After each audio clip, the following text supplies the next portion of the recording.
When it comes to the incline cable crunches, what you're gonna need is you're gonna need a bench, you're gonna need one of these ab mats right here, and then you're gonna wanna set yourself up with some ropes as well for the exercise. So the reason why it's important to have an ab mat during this exercise is when I get down into position, what it allows me to do is open up my ribs and my hips more, allowing for a greater stretch through the abs. If I didn't have this, as you can see, I don't really have much stretch going on between these 2 points. So this is a crucial part of the exercise because it's gonna allow us to get more range and really work those abs as we come into the movement. Now, when it comes to setting up the cable machine, it's important to note that whatever height you set it up at is going to determine about which part of the movement is more challenging. So for instance, if we was to set it up roughly in line with your head when you're laying down, this is going to be challenging the mid-range of movement, and this is where you're going to be the strongest in the exercise. So if you want to get more weight on the exercise, then it's important to set it up around this height.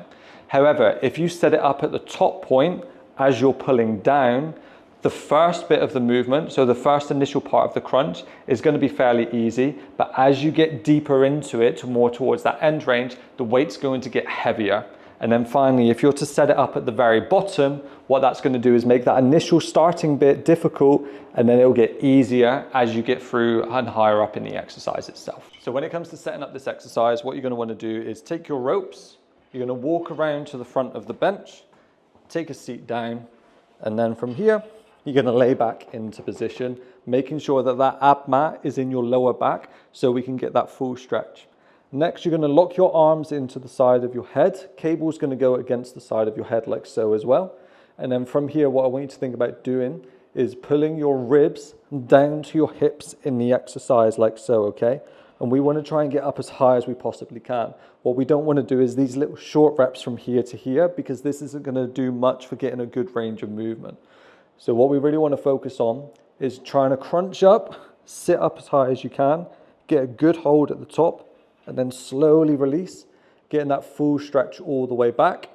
Don't let your arms continue to go back, okay? As soon as your body stops moving back, we want to stop moving back. So again, from here, you're going to breathe out. Get a good hold, nice slow deep breath in. As soon as your body stops moving backwards, go back again, up to the top, hold into those abs, and then slowly release on the way back down in the movement.